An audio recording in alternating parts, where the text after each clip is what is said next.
All right, we are live. Hey guys, Ted Bogert with The Ted Show. I'm excited to have these two gentlemen on here, Mikey Gomez, Awal. Welcome to The Ted Show, guys. Good morning or afternoon. Good morning. Good morning. Happy Cinco. Happy Cinco. I've got the Day of the Dead jacket on. I couldn't find the tie that goes with it, so we're just going with the regular fun T-shirt. I'm already imbibing, so that I'm celebrating Cinco de Mayo, or whatever that means. All right, so you guys have you had a lot to talk about, Mikey, when you filled it out, and so but I picked digital entrepreneurship because I think digital anything is on everyone's mind, especially since we've all gone through this crazy pandemic and starting to reopen. But before we take a deep dive, will you guys tell them a little bit about each of you, maybe your background and how you got here? So I'll start with you, Mikey. All right, so my name is Mikey Gomez, as you can see right there on the bottom of the screen. So I'm a digital entrepreneur now. I am a former MMA professional fighter. I fought for 13 years. I won a world championship from the biggest organization out in Europe. It's called Cage Warriors. I was the welterweight champion there. That is the longest and biggest organization out in Europe. I'm one of the only athletes that had that belt that did not go to the UFC. That is, for instance, everybody that's been a champion of that organization actually won the UFC title, from Michael Bisping to Conor McGregor to, Gegard Mousasi and Bellator, just a bunch of athletes, right? However, I guess that wasn't my route to pursue. So during that time, I made a little bit of money, right? I was the first athlete sponsored by Harley Davidson and Bud Light, and I made some money, right? And sponsorships at the time, I'm generation 2 of this sport, if you think about it, and we were actually making more money through sponsors other than the actual fighting. Then on my way out, as you know, I'm losing all my hair. Around 2016, the organization, the MMA world as a whole was just moving in another direction. So on my way out, I was coming out of the sport when the big money was starting to come in. And I actually I lived in California for 10 years, and I just got back to Orlando, Florida about 10 months ago because of tax purposes. It's just, I'm looking to become wealthy, right? And how am I going to become wealthy out there if I'm left with 38 cents to the dollar after paying taxes? And then I see all my wealthy friends moving out of there. I'm like, what am I doing here? But to make that long story short real quick, I actually went completely broke in 2015. And it wasn't because of the lack of money. It was the lack of financial literacy. And, I'm living in the Hollywood Hills. I was living with a friend at his house, 4-story home, elevator. Looking from the outside in, it seemed like everything was great. But actually, everything was falling apart. So I lived in my car in Santa Monica for about 3 months. Wow. And I would cry myself to sleep literally every night, sleeping next to the gym. People didn't know what I was going through except for my coach. And, I would just keep training and shower there and whatnot. And that's how I got involved in financial services. And I learned that it's not rocket science. So I was like, the fighter that I am, everybody needs to learn this stuff. And I went all in on sharing entrepreneurship and financial literacy. Fantastic. See, I didn't know the MMA background. I just knew that you had it somewhere there. That's really cool. All right. How about you, Jay? Yeah, so I'm not a professional MMA fighter, actually, so I'm not as cool. I'm not as cool as Mikey, but, I've been an entrepreneur now for the past 3 years, and I started off going to actually University of Central Florida. I went there for biomedical sciences. My parents really wanted me to become a doctor, so I went all in and went to school for about 3 years. I went up until I have 24 credits left and to finish my bachelor's degree. And it was at that moment in junior year of college I actually started my first company. It was AE Media Marketing. It was a content creation company, so we did like websites and videography, et cetera, et cetera. And throughout college, I actually worked at Houston's, or if you're familiar with Hillstone. So I was a lead server and a bartender there, and man, just the amount of wealthy people that would come into that restaurant. You were a lead server and a bartender there? That is one of my favorite places on the planet. Yeah, so I worked at Houston or Hillstone in Winter Park, and I met so many amazing people and so many influential people in Orlando. And I remember actually this one day where this was the very first start of entrepreneurship before I even created the content company. There was a plane. I came into work at 4:30 for the dinner shift, and there was a plane sitting on the lake. Since it's a lakefront restaurant, there was a plane sitting there, and I took over a table for one of my fellow servers. There's two gentlemen sitting there, and I was like, hey, you know, joking around, the personality I have, right? I was like, hey, man, you know, luckily for you guys, I flew my plane into work today, and with a good tip, I'll give you a ride on the plane. He's like, really? Because that's my plane. I was like, no crap. I was like, well, what do you do? Because whatever it is that you do where you can fly a plane to dinner, that's what I need to do in my life. And he's like, I'm an entrepreneur. I own multiple different companies. And the gentleman's name is actually William Kitchen. He owned and created iFly Orlando and sold it for millions of dollars. And, you know, he kind of hired me. He hired me to do his website. And that's when I really got like my first break in entrepreneurship. And like most entrepreneurs, I quit cold turkey. I mean, I was making so much less per month in entrepreneurship than I was the restaurant, but I was so excited that I was an entrepreneur that I just quit. So I found myself in a financial bind where I'm an entrepreneur, but I'm a broke entrepreneur. And I, you know, started connecting the dots. I met some guys down in Miami, and they introduced me to a financial education platform. And since then, I mean, it's been a movie. We've traveled to over 26 countries, spoken on stages in front of thousands of people about financial literacy and entrepreneurship, and now leading a movement called MXM, Millennials to Moguls, where our goal is to impact everywhere from millennials to people that are already a mogul or an expert in their field, and kind of combine their minds together to impact the world through education. Fascinating. See, I didn't know when Mikey and I started talking, I do very little research. So I just know that Mikey had an interesting platform and a little bit of a cool background. So anybody who he would bring on and anything that you guys would talk about would be very timely and very interesting. So thank you for sharing that. I love Houston's. They just reopened. So you must be a little from the older school if you still call it Houston's like I do. All right, so let's talk about you guys coming together. So Mikey, how did you all form your relationship, your partnership? Okay, so when I mentioned I got involved with financial services, that was actually when I was completely broke, right, in Santa Monica. And the fighter that I am, I couldn't go back home and be like, hey, Mom, I left home at this level and I messed up. And I just couldn't, right? I come from a single mother. So I was starting to search. And when you're looking, you find what you're looking for. That's how I got involved with a life insurance company. And they actually had it was a distribution company of financial services. Now, it was going well. I was engaged in the process. Then we were building the business under my ex-fiance's license. I got in a little bit of trouble in San Diego. I was hammered drunk one time. Actually, I never shared the story, but I was hammered drunk with my Navy SEAL friends. I've gotten back from overseas. And, you know, they all came back alive. So we're drinking, we're boozing. It's after hours. We're at one of the guys' apartment. Everybody hammered. They locked the door. So I just started wandering around Pacific Beach in San Diego. Then I got into an altercation with a dude. Thank God I never touched him. He actually let his pit bull attack me, right? And didn't catch me either. But it became this whole ordeal right around 4 a.m. And I went into the drunk tank. So, and I got charged with a felony, which is insane, right? So everything got expunged. But because of that incident, they told me that I had to wait 5 years to get my license. So I was going to get married, right? So I'm building my business, right? Our future with my ex now, fiance. And then when we broke up, obviously I wasn't able to profit from any of that. As a good old entrepreneur, right? I aimed for the stars. I fell back on my face. And that process of searching, I met Jason Awal. He actually wrestled in high school. So we saw eye to eye on a lot of things, right? And I saw how amazing was the movement that he created. I did a little bit of my research. We met, we clicked, and I never looked back from 9 months ago. Fantastic. All right, Jason, Jay, I have to ask you. There's a lot of people who hear the word financial literacy. I'm going to get to you, Jay. Sorry about that. It's all right. When you're the one-man show, I'm like the wizard behind the curtain here. But I think a lot of people have heard the buzzword financial literacy, financial education.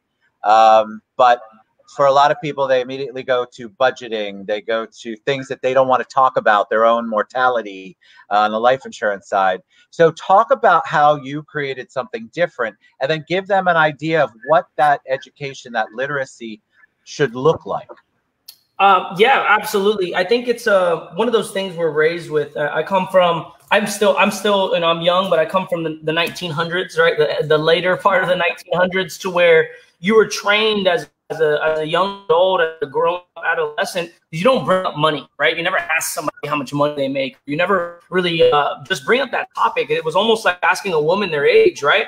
And for me, it was always a peculiar topic. Like, why wouldn't you ask that? You know, why wouldn't, when I asked my parents how much they make, why wouldn't they really tell me? They would just tell me, hey, we have everything we need. That's it. So growing up, money was just something that I earned by exchanging my time, and something that I paid for things. I mean, I knew only how to deposit and cash checks. That's it.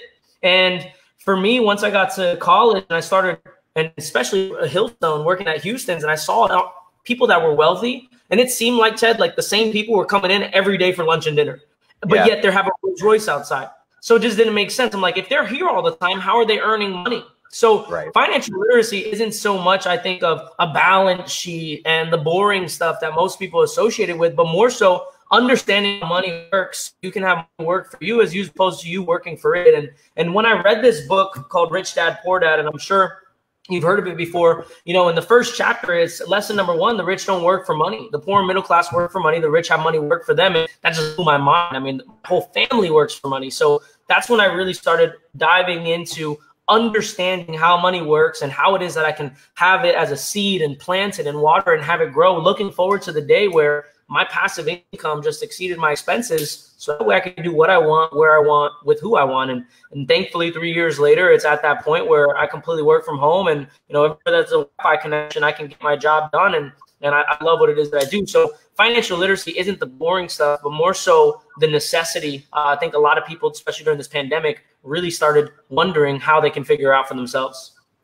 It's true. I feel like it is. There were so many people furloughed, so many businesses shut down or at least shut off.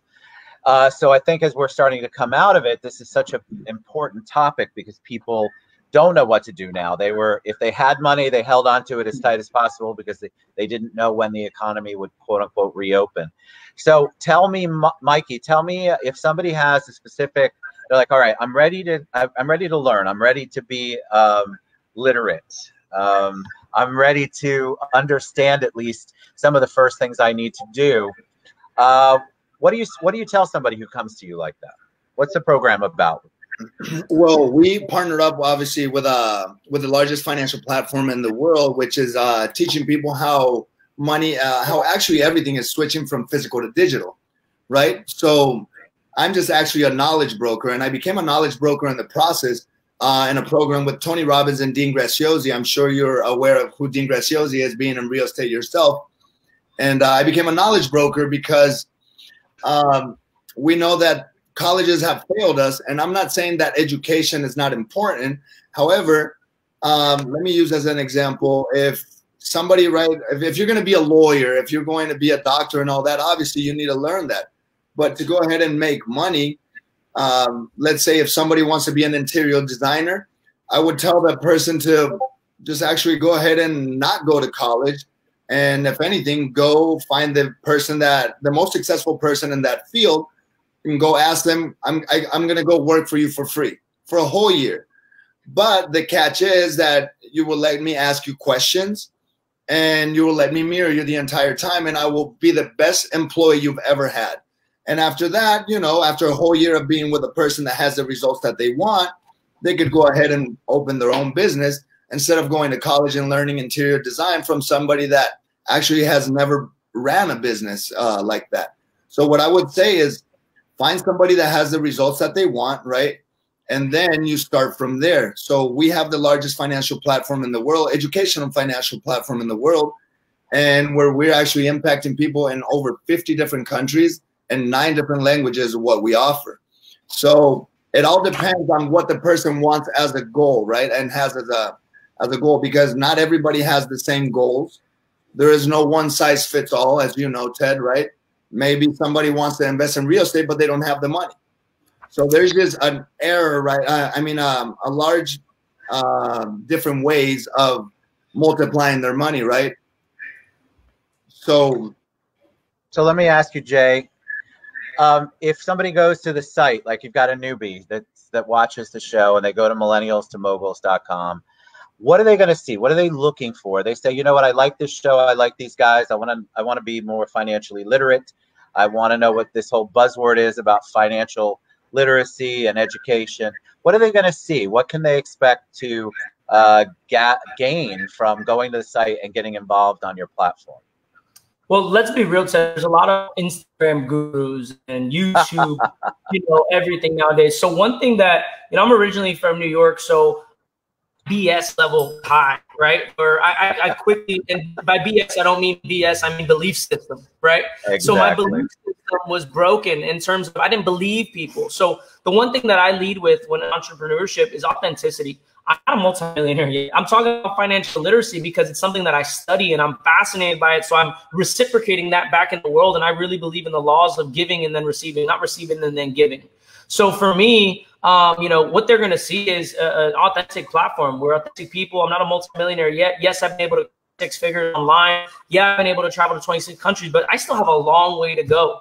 And when someone comes to their site, they're going to see our mission, what our goal is. And traveling to Congo in Africa, the second poorest country in the world, I saw students, a part of this platform, that are making $2,000, $5,000, $10,000 a month, where the average person is making $50 US a month. So what they're going to see is access to information. And it doesn't matter where you are in the world. It doesn't matter if you have, you just got out of the Penn State or you just got out the state pen, right? It doesn't matter where you come from. If you have access to information and you have an actionable plan that can help you get to where it is that you want to go, then you have what's called your new vehicle. And that's what we provide for people. We provide for a vehicle.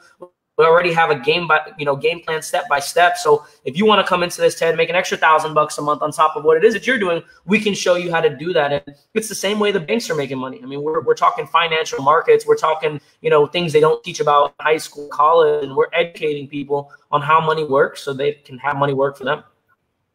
Do you find that when you travel, since you guys have traveled all over, is the need or the want or the desire maybe on the education level or what level they're at in their financial literacy, is it different around the world?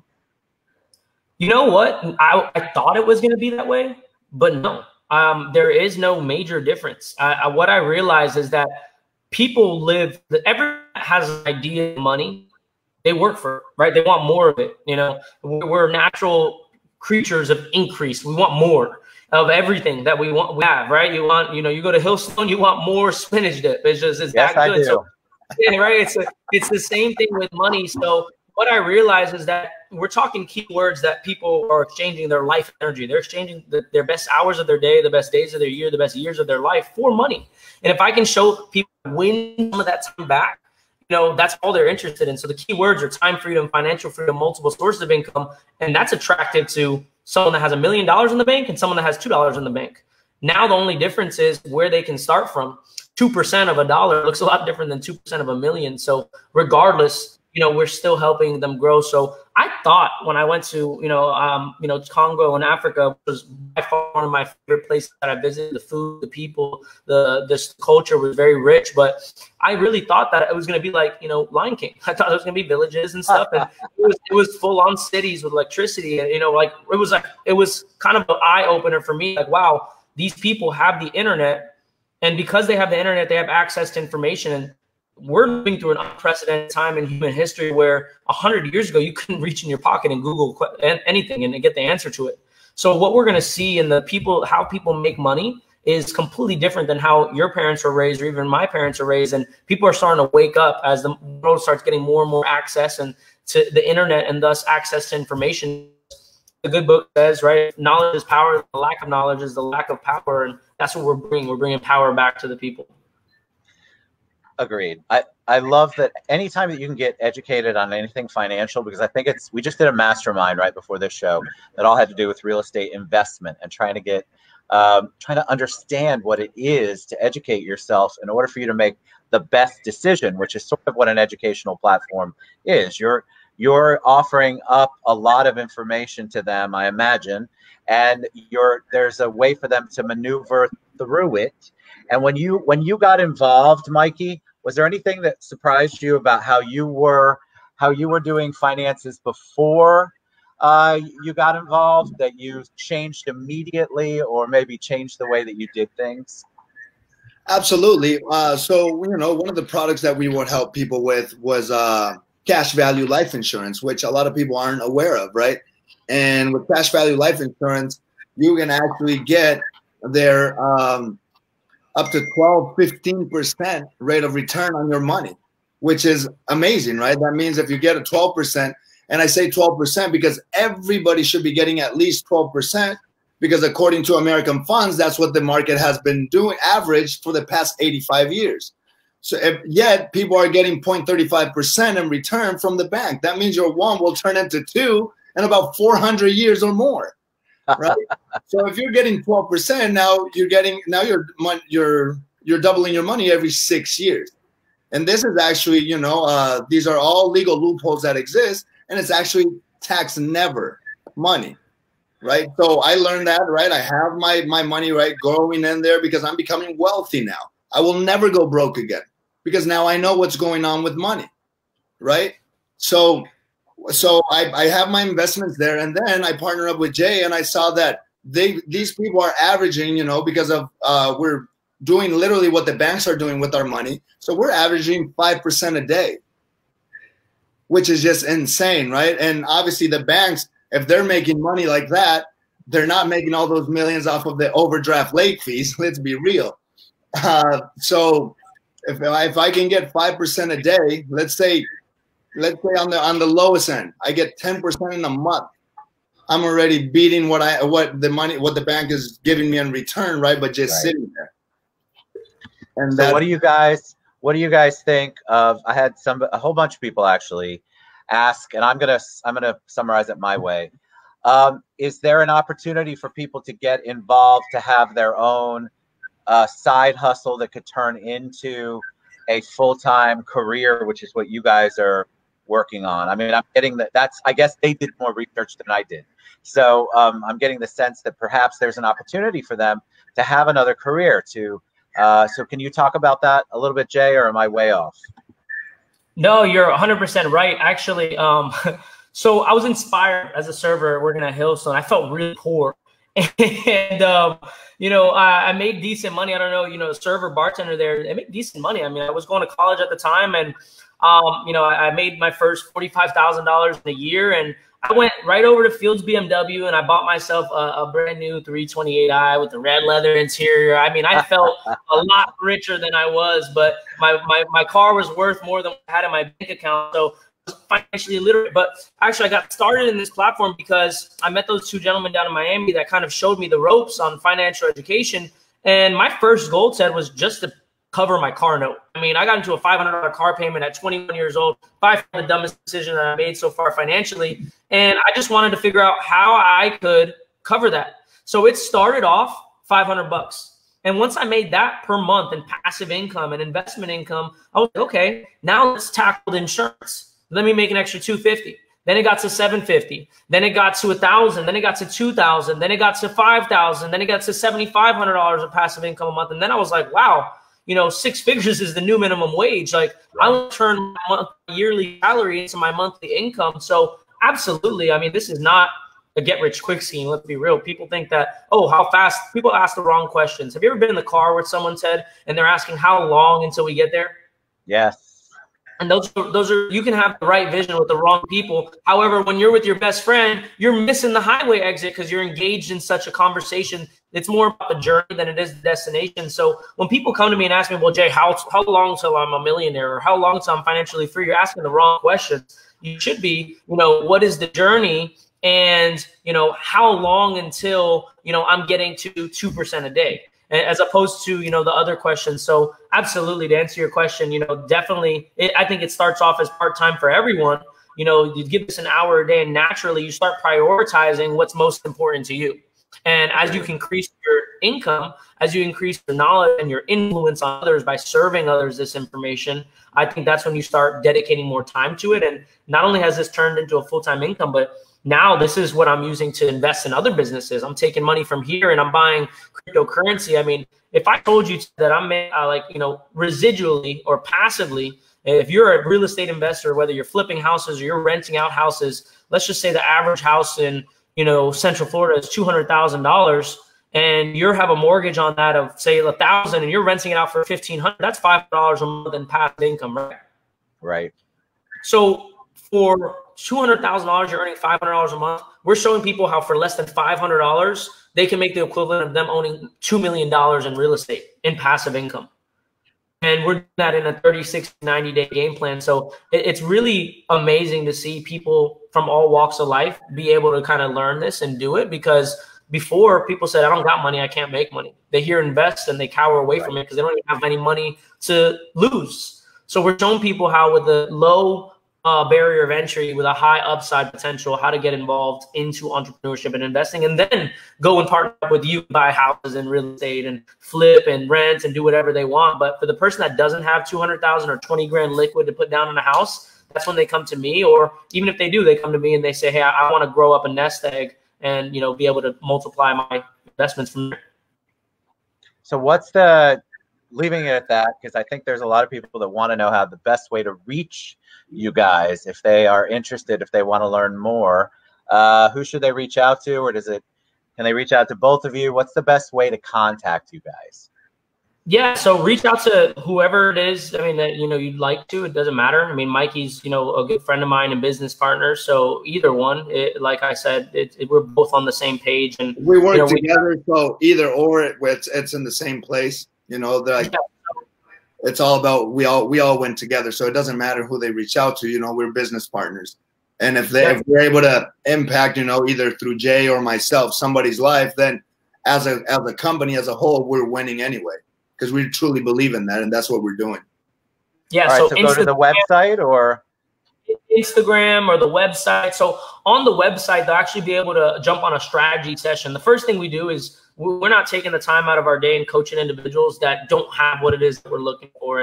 And let's be real. I mean, we're not one of these people that make all of our money on a upfront, sell an educational platform, and we're not actually doing it. Unlike most online educational platforms, the majority of our money is not made. People enroll into our educational platform. It's actually made as we help them make money. So my goal is to get you into profits, Ed, and by doing so, you're helping us grow our business and so on and so forth. So by jumping on that website or hitting up Mikey or myself, we're actually going to jump on a strategy session. We're going to get to know them, their goals, and see if what we do is for them or if they're for us. And then we invest our time and we walk them through our step-by-step game plan. We customize it and then we execute it together.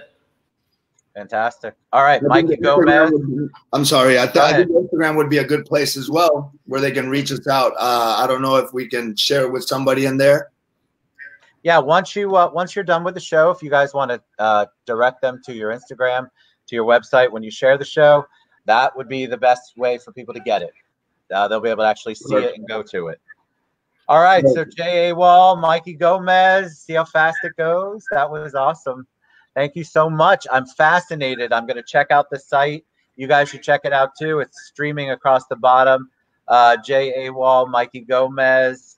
Obviously, they're partners in crime in a good way, and they work together. But I love the history. I love the story. And I think a lot of people are hungry for doing something different. They experienced this whole pandemic, and then anything that we can offer them on the small business side where they can become more financially literate, that's a plus. So thank you guys for being on the show today. I really appreciate it. Absolutely. You were awesome. I learned a lot, believe it or not. All right, so share the show and put whatever tags you want in there for the Instagram page. Absolutely. All right, we're out. Thank you, Mikey. Thank you, Jay. Y'all have a good one. You as well. Thank you.